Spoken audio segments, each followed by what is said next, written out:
আসসালামু আলাইকুম সুপ্রিয় দর্শক মণ্ডলী।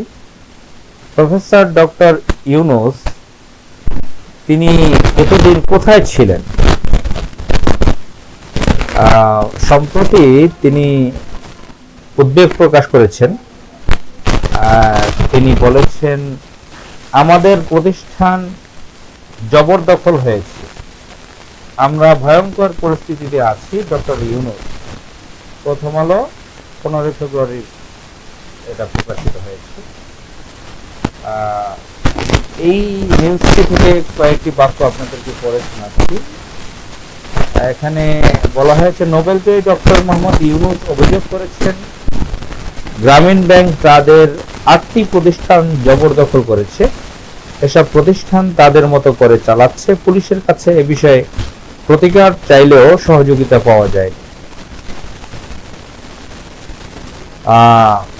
আমরা ডক্টর মোহাম্মদ ইউনূসের সংবাদ সম্মেলনটি আমরা দেখেছি অনলাইনে। তিনি তার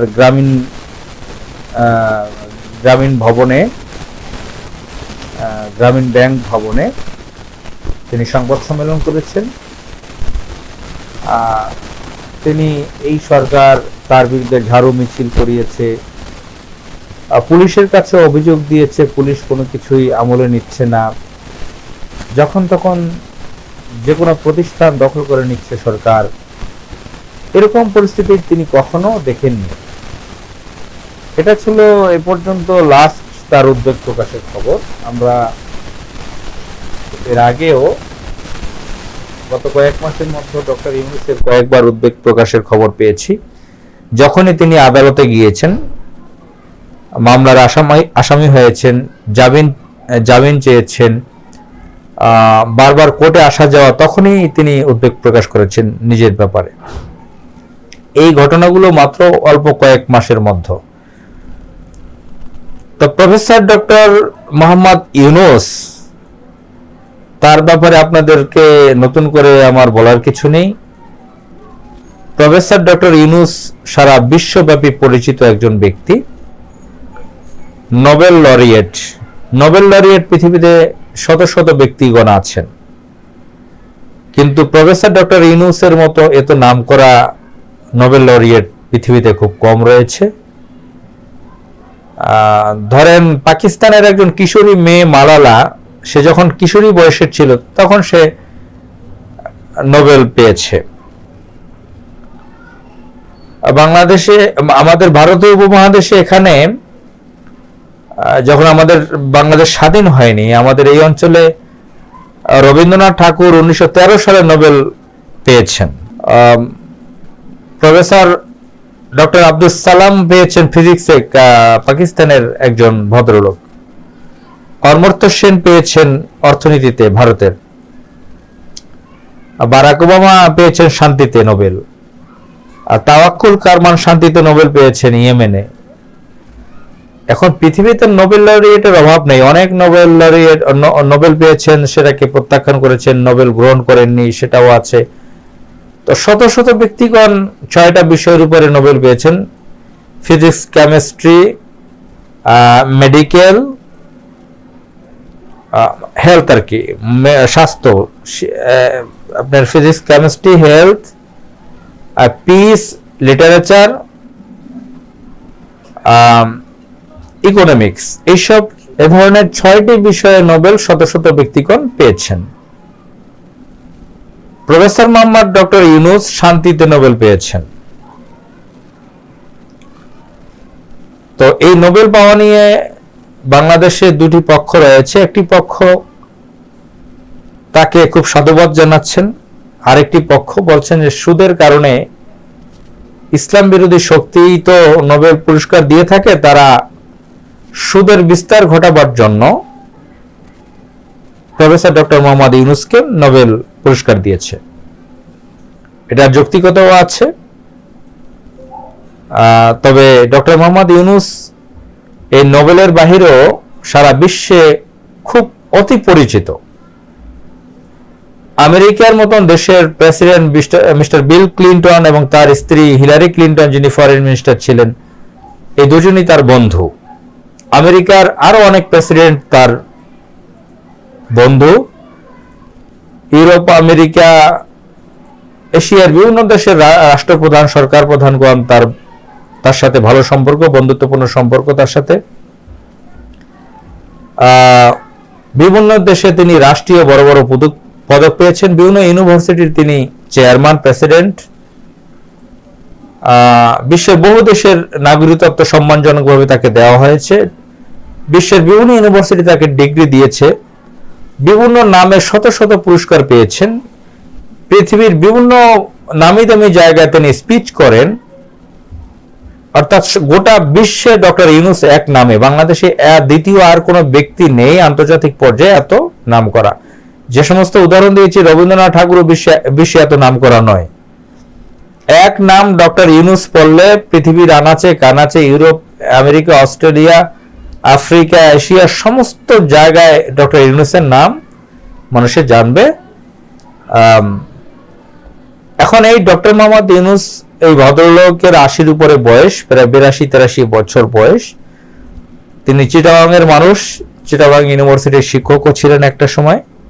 অত্যন্ত ভদ্রলোক, 80-র উপরে বয়স হয়েছে, এখনো ফিট আছেন। এই ভদ্রলোক কাকতালীয় ভাবে তিনি প্রো ইন্ডিয়ান হননি।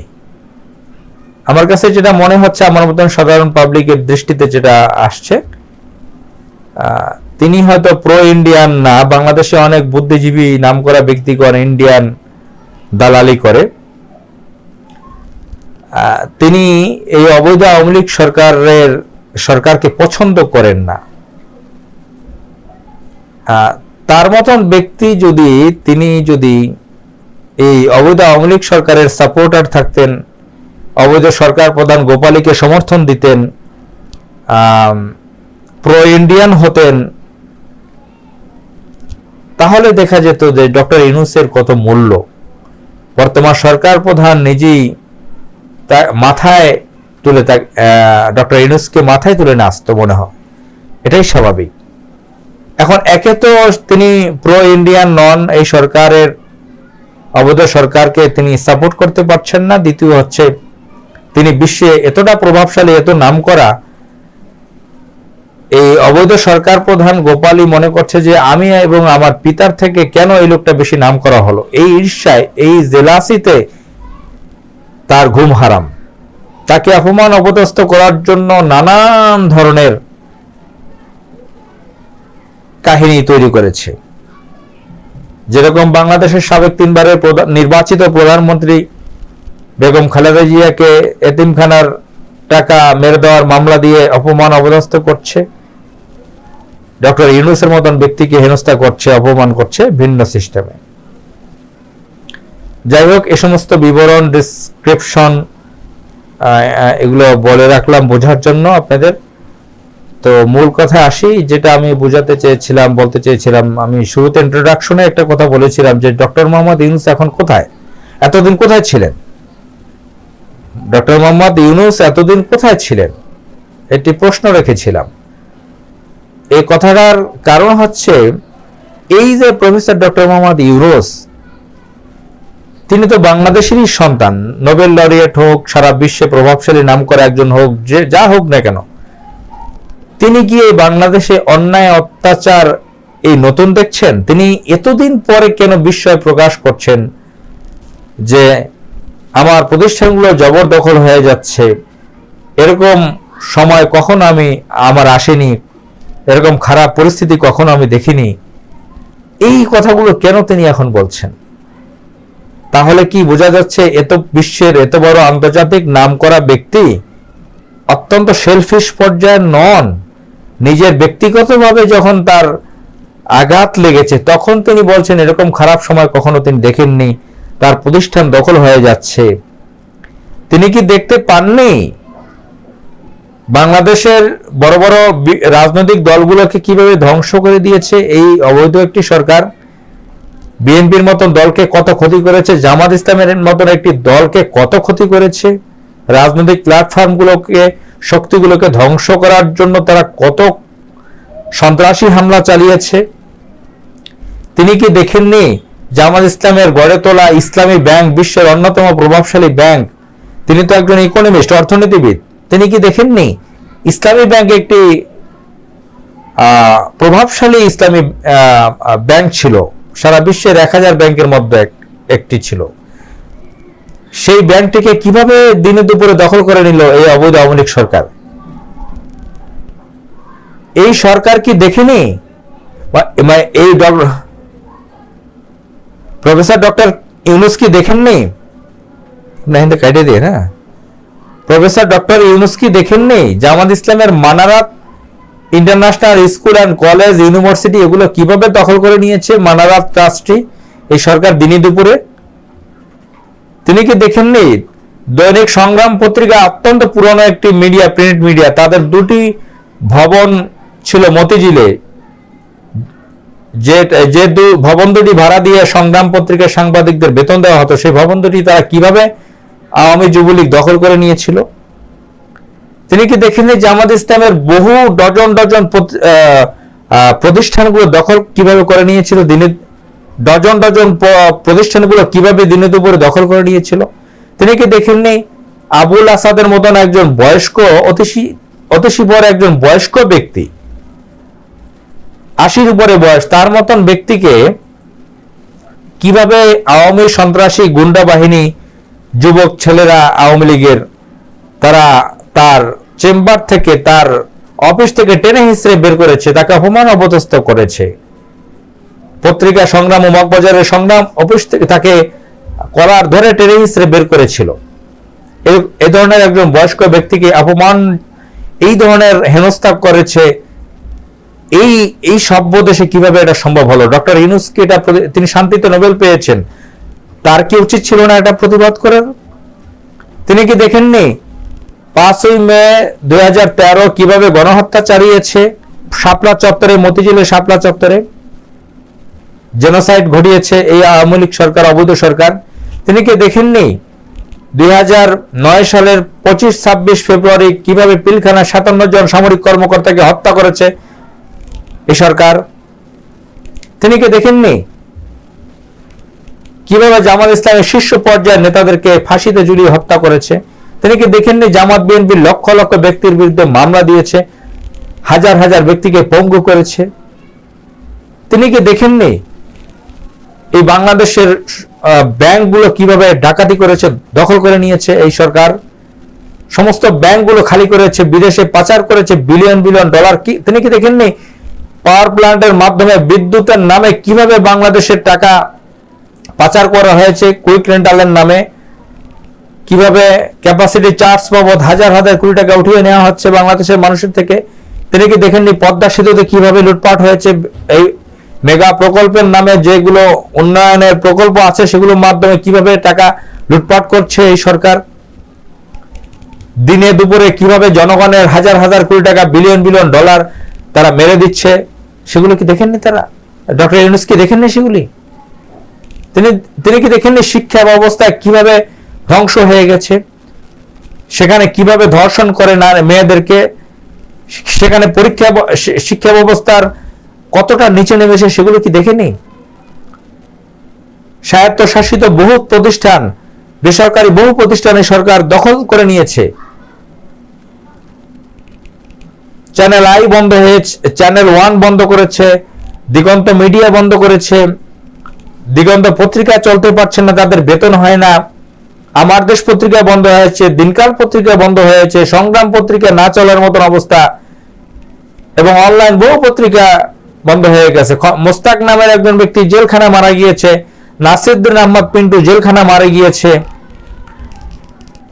এই যে অরাজকতা বাংলাদেশে, হত্যা, লুণ্ঠন, আপনারা দেখেন যে 28 অক্টোবর 2006 লগিবৈঠে দিয়ে যে হত্যা চালিয়েছে, হত্যাযজ্ঞ চালিয়েছে, বিভিন্ন সময়ে এই সরকারের পুলিশ বাহিনী যেগুলো নিয়োগ দিয়েছে তাদের মাধ্যমে গণহত্যা চালিয়েছে। এই 15 বছরে যে গণহত্যাগুলো চালিয়েছে, যেভাবে আর্থিক প্রতিষ্ঠানকে দখল করে নিয়েছে, এসব কি ডক্টর ইউনূস দেখেননি? ডক্টর মোহাম্মদ ইউনূস যখন নিজের স্বার্থে এসেছে, নিজে যখন কয়েকবার কোর্টে গিয়েছে, তখনই তিনি বিস্ময় প্রকাশ করছেন যে এরকম অবস্থা, খারাপ অবস্থা আমি কখনো দেখিনি। দিনে দুপুরে জবরদখল হয়ে যাচ্ছে প্রতিষ্ঠান।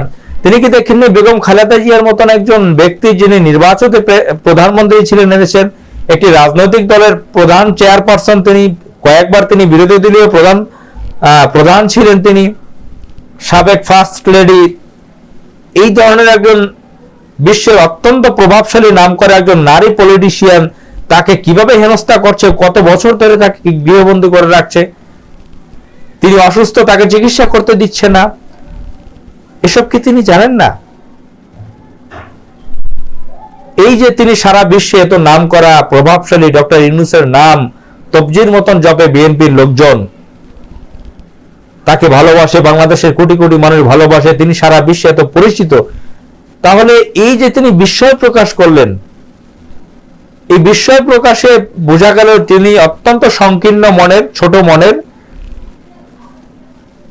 দেখতে তাকে অত্যন্ত ভদ্রলোক মনে হয়, অত্যন্ত শিক্ষিত, তাতে কোনো সন্দেহ নেই, অত্যন্ত হায়ার এডুকেটেড লোক। তিনি ইংরেজিতে যেভাবে স্পিচ করেন মনে হয় আমেরিকা, ইউরোপের অনেক প্রেসিডেন্ট, প্রধানমন্ত্রীগণ এত স্ট্যান্ডার্ড ভাবে বক্তৃতা করতে পারেন না। তার বক্তৃতা শোনার জন্য যে লোকজন যায়, তা আমেরিকার প্রেসিডেন্টের বক্তব্য শোনার জন্য এত লোক যাবেন না। অত্যন্ত অত্যন্ত প্রভাবশালী আন্তর্জাতিকভাবে ডক্টর ইউনূস, কিন্তু তার মনটা এত সংকীর্ণ, এত ছোট মনের, তিনি এতটা সেলফিশ, সেটা প্রমাণ হয়েছে। তিনি সম্প্রতি গ্রামীণ ব্যাংক ভবনে বসে তিনি সংবাদ সম্মেলন করেছেন, তার প্রতিষ্ঠান কিভাবে দিনে দুপুরে জবরদখল করে সেইটা নিয়ে যখন তিনি বিস্ময় প্রকাশ